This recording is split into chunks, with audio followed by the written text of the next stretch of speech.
A little over a year ago, I did a review on these, the original Sharpal Diamond Stone. And to save you time on the review, it's a fantastic stone. It's probably a perfect diamond stone. And it sounds weird to say that because I've tested a lot of diamond sharpening stones, even having my own diamond stones made for me. And this is better than all of them. Now at the time, I had absolutely no relationship with Sharpal. I had never really heard of them before I purchased one of these stones with my own money. And quite honestly, I didn't expect much.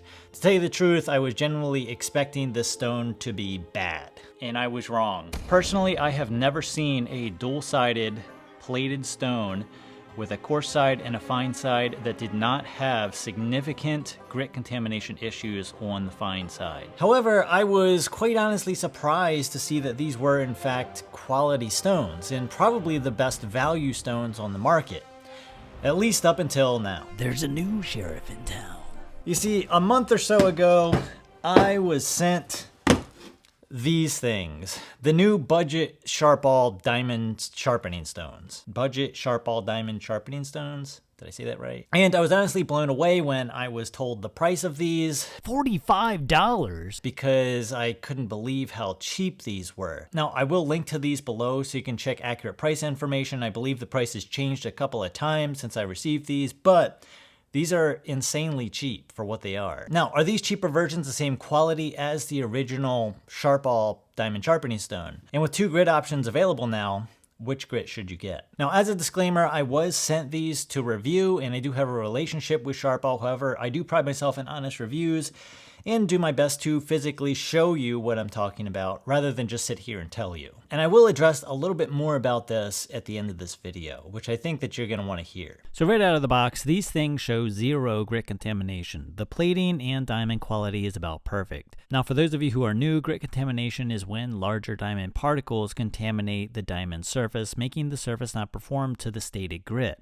And with these, as well as other previous Sharpal stones that I've tested, these have 0 contamination. So everything is as expected. So I really screwed up the segment here. When I say base in this segment, what I really mean to say is stone holder. First off, these stones do not come with a base like the original 162N metal-based diamond sharpening stone like I reviewed previously. They come with a piece of this stuff. It's like anti-slip material, and I'm not a huge fan of this, and you'll probably need to raise the stones off of the countertop in some way as well.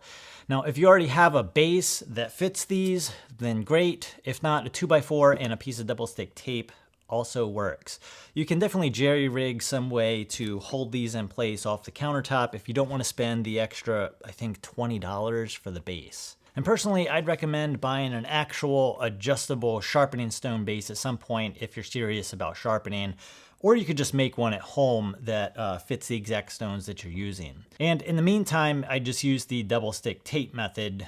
It certainly works if you are trying to save pennies, but ultimately you will have to decide what works best for you, since the double stick tape method and 2x4 thing isn't exactly cheap unless you also have that stuff just lying around. So in this segment, when I say the word base, what I mean is the actual material the base of the sharpening stone is made out of. Now, the stones themselves are made up of some sort of composite base. Now, I don't know what that composite is exactly. It's just a composite base. Now, the actual diamond stones are simply just diamond stone plates adhered to this composite. Now, this is a cheaper way to manufacture diamond sharpening stones since the steel bases, the actual base itself that the diamond particulate is adhered to, is actually a large part of the overall cost of steel-based sharpening stones. So when I say steel-based sharpening stones, I mean this is a steel base, meaning the actual base material is solid steel. This would be a composite base. You can see right here, not the actual plated surface, which is steel in both cases. Now the downsides to this method are basically 0. Atoma have been doing this for years. However, they are using aluminum bases rather than a composite base. Now I'm all for finding cheaper alternatives to steel bases since they don't really affect the performance of the stone in any way, as long as they're flat. You see, these are plastic base sharpening stones, and as you can see, they are not flat. And speaking of flatness, these are also about as flat as you can get for plated diamond stones. There's no rocking of any kind on the granite surface plate. Now, like usual, I sharpened a bunch of stuff, but I wanted to test these a little bit farther than usual in the short time that I had these. So I used a piece of hardened 1084 and just started aggressively removing material in as many ways as I possibly could think. Now, I specifically focused on high pressure grinding on the corner with these tiny pieces. Now, I believe that this simulates literally hundreds of sharpenings, especially since on the finer 600, you'd only be refining the scratch pattern of the previous grit, which would be the 220. The 600 would not be a profiling grit as I was testing here. Now, unfortunately, like an idiot, I deleted a lot of the testing footage that I did on these, and I'm still freaking mad about it. This review is not going well. Always make sure to import all of your footage before formatting your memory card. But after grinding for quite some time, you'll just have to trust me on that. The photos show basically no wear on the stone, which is a whole lot better than some of the other stuff that I've tested. Let me show you what I did. So here's one of my test pieces where I started with a not flat piece. I flattened the 1084 test piece and chamfered the corners using very high pressure on the stone. Now this is some of the footage that I lost, but this reenactment kind of shows you exactly what I did. Now this puts a lot of stress on the diamond adhesion, and after this testing, the surface looks perfectly fine. I did experience a little bit of stone clogging during this heavy use as seen here, but other than that, the diamonds are all fully adhered in place, and I fully expect these stones to last just as long as any other quality diamond stone would. Basically, they didn't cheap out on the plating quality with these cheaper stones. Now, the regular price on these things is around $45, and in my opinion, that is a really good value. Such a good value, in fact, that they're not going to like me saying this. It may even make their 162N metal-based stone somewhat obsolete, especially if you already have a base or can make one yourself. Now, function-wise, they function exactly the same minus the base. Stone holder. Now, compared to other stones out there, you can get cheaper stones, but be aware, almost all of these cheaper stones that I've tested have some sort of grit contamination on the fine side. What this means is that you're only getting one grit with these cheaper options, or you aren't getting solid base material and have to worry about flatness issues.